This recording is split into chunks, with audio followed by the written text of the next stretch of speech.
So chances are we've all seen Avengers Infinity War, some of the things it teases for the future of the MCU, and of course a lot of the things that are missing that are a major part of the MCU.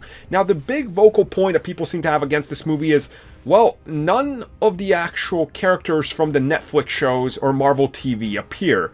And as it turns out, there was a lot of speculation on some of these appearing, some of these not appearing, a lot of rumors and things, toys, so this is always something that's highly debatable. And of course there is that separation of the two brands, if you will, but the Russo brothers, who are of course the directors of Avengers Infinity War, have now come out and recently given an official statement on why these characters are not included in the film. And they come out and say they did make a consideration of including these TV characters when they were in the room with the writers of the film, and they were considering pretty much every idea.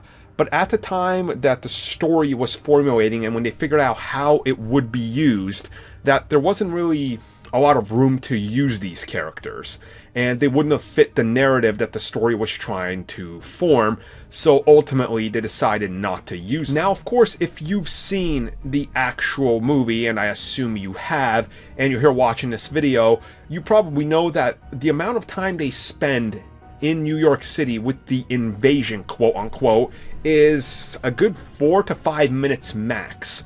So getting a character from Harlem all the way down some 20 blocks to be able to include himself in that fight, it's probably not reasonable. Neither is Jessica Jones.